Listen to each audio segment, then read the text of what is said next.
안녕하세요. 대법무관입니다. 2023년 12회 변호사 시험 민사법 선택형 기출문제 풀이입니다. 역시 실전에서처럼 풀겠습니다. 문 3. 갑은 토지를 을에게 1억 원에 매도하는 계약 체결했는데 계약금, 계약금 지급했고 이제 중도금, 잔금 이렇게 3단계로 나눠서 이행하기로 했고 잔금 지급날 이제 그거랑 상환으로 등기 서류를 받기로 한 아주 전형적인 매매 계약입니다. 부동산 매매 계약입니다. 그러니까 갑이 을에게 계약금, 중도금, 잔금 방식으로 토지를 매도했다는 취지예요. 이 지문은. 자, 1번. 매매계약 성립 당시 X토지가 갑 소유가 아니라면, X토지가 매도인 소유가 아니라면, 그 매매 목적물이 매도인 소유가 아니라면 매매계약은 무효이므로. 자, 벌써 틀렸죠? 자, 뒷부분 볼 것도 없습니다. 틀렸습니다. 왜 틀렸냐? 타인 권리 매매잖아요. 타인 권리 매매도 유효하기 때문이에요. 타인 권리 매매도 유효해요. 왜 타인 권리 매매가 유효합니까? 왜 남의 물건을 팔아도 그 매매계약은 왜 유효한 매매계약인 거죠? 왜죠? 왜냐고 물어봤을 때 그 근거를 댈 수 있어야 됩니다. 그냥 타인 권리 매매 유효하기 때문에 라고 대답하면 안 되죠. 다 근거가 있습니다. 판례가 괜히 유효하다고 하는 게 아니에요. 민법 569조를 봅시다. 자, 타인 권리의 매매, 타권매라는 제목 하에 매매 목적이 된 권리가 타인에게 속한 경우 매도인은 그 권리를 취득해서 매수인에게 이전해야 된다. 남의 물건을 매도를 했으면 매도한 사람 그 남의 물건을 자기 걸로 이제 취득해서 그거를 넘겨줘야 된다 이런 얘기거든요. 상식적인 얘기죠. 그러니까 민법 569조를 보면 타인 권리를 매매한 경우, 그러니까 남의 물건을 매도한 경우 매도인의 의무를 정하고 있기 때문에 이 도문 자체가 타인 권리 매매에서 매매 계약 자체는 유효한 걸 전제로 규정을 하고 있는 겁니다. 그래서 판례는 타인 권리 매매를 유효하다고 보는 거예요. 어쨌거나 1번은 그냥 틀린 지문. 자, 그 다음에 이제 2번 지문. 갑이 토지를 매도하고 등기를 맞춰줘서 병에게, 그러니까 제1 매수인, 원래 매수인 그 넘겨줘야 될 사람은 을이잖아요. 을한테 팔았잖아요. 근데 갑이 그냥 병한테 판 거예요. 아마 병이 더 돈을 더 준다고 하니까 병한테 팔았겠죠. 어쨌거나 원래는 갑이 을한테 팔아야 되는데 병한테 팔아버렸기 때문에 이게 뭡니까? 이중매매죠.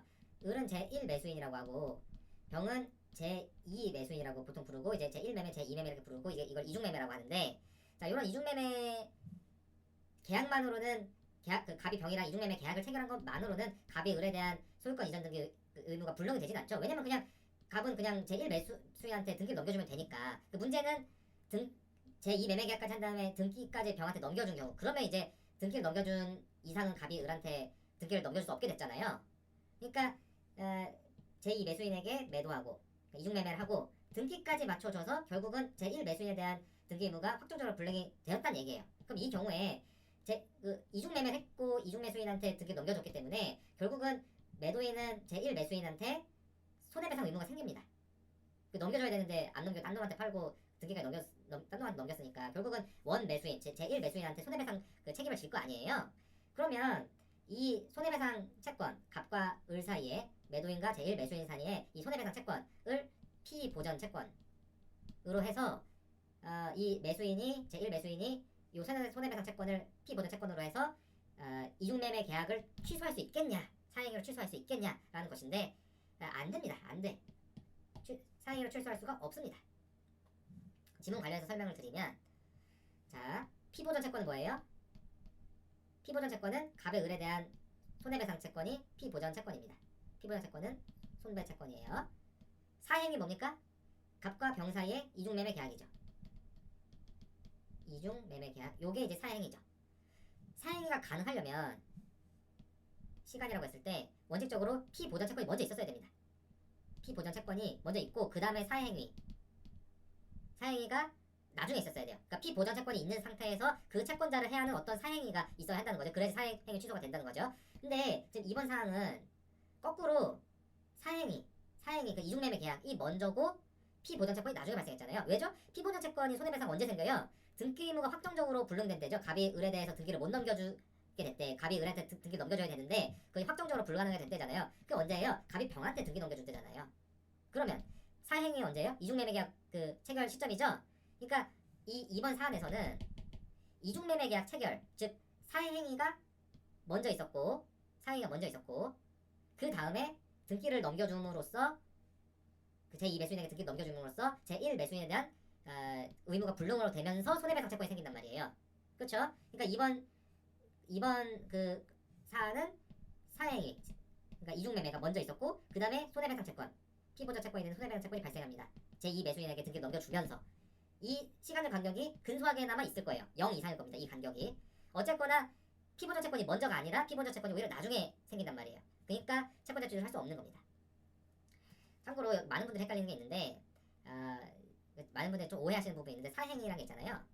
사행이라는 게 뭡니까? 사행이라는 게 인도하거나 등기 넘기는 게 아니에요. 인도하거나 등기 넘기는 것이 사행위가 아니에요. 매매계약 체결 자체, 그러니까 이중 매매계약 체결 자체, 갑과 병사의 매매계약 체결, 요 자체를 얘기합니다. 매매계약이 사행이에요. 이중 매매계약 자체가 사행입니다. 계약이 뭡니까? 법률행위죠. 법률행위, 괄호 열고 계약. 법률행위 자체가 사행이에요. 이거 착각한 사람 꽤 많습니다. 등기 넘겨주는 게 사행이고 인도하는 게 사행이라고 착각한 사람 많아요. 아닙니다. 매매계약 체결 자체가 사행위가 되는 거예요. 채권자 실권 조문 보면 채무자가 채권자를 해함을 알고 법률행위를 할 때에는 그 취소로 돼 있죠. 그 취소해서 그가 꾸며주는 게 뭐예요? 목적하는 게 뭐예요? 법률행위예요. 법률행위를 취소하는 겁니다. 그 계약을 취소하는 거예요. 사행이 뭐예요? 법률행위입니다. 이것도 막 엉뚱하게 생각하시는 사람 많습니다. 다시 한번 말씀드리면 인도하고 뭐 등기 넘기는 거 이게 사행이 아니에요. 사행위는 제2 매매 계약 자체가 사행입니다. 왜? 사행위는 법률행위를 얘기하는 거예요. 법률행위 즉 계약을 얘기하는 겁니다. 자, 어쨌거나 이번 지문은 피보전 채권인 손해배상 채권이 사행위인 매매계약 이전에 발생한 채권이 아니기 때문에 사행 취소 불가능합니다. 자, 다음 3번. 매매계약 성립 후에 원래 1억에 매매했는데 그 토지가 1억 5천에 수용된 거예요. 그러면 을은 매수인은 1억 한도에서 대상 청구권을 행사할 수 있다는 지문인데 자, 틀렸습니다. 자, 대상 청구권 문제죠. 대상 청구권 뭐예요? 쉽게 말해서 뻥 대신 닭 받아가라는 거예요. 뻥 대신 닭 받겠다는 거예요. 토지가 수용됐으면 매매계약을 했는데 갑이 을한테 매매계약을 했는데 X 토지가 있는데 이게 국가에 수용됐다. 국가나 지자체에 수용이 됐다. 하면 이 매수인 을 입장에서는 원래는 토지를 받아야 되잖아요. 근데 토지를 못 받게 됐잖아. 토지가 수용됐으니까. 그럼 토지 보상금을 대신 받겠다. 또는 대신 받아가라. 이게 대상 청구 또는 대상 청구권의 문제인데 자, 그 토지의 수용 보상금이 1억보다 높게 나온 경우가 문제입니다. 그 매수인 을 입장에서는 내가 매매대금 1억만 냈더라도 어차피 X토지 받아갔을 사람이잖아요. 내가 X토지를 매수한 사람이니까 어차피 X토지는 내 거가 되어 나한테 왔어야 된다는 거예요. 근데 X토지 대신에 X토지 보상금이 있으니까 그 전액을 받겠다고 얘기하겠죠. 을 입장에서는 당연히 전액을 받겠다고 할 겁니다. 그 매도인 가 입장에서는 아니 1억에 사놓고 1억보다 더 큰 걸 돈을 가져가겠다는 거 말이 되냐? 너 부당하게 챙기려는 거 아니냐? 이렇게 주장을 할 거고요. 그러니까 갑이랑 을이랑 당연히 이해관계랑 입장이 다를 텐데 뭐 결론적으로 말씀드리면 판례는 1억에 한정되지 않고 보상금 전액의 대상 청구권 행사할 수 있다라고 합니다. 그러니까 결과적으로 매수인 을은 이득을 보겠죠.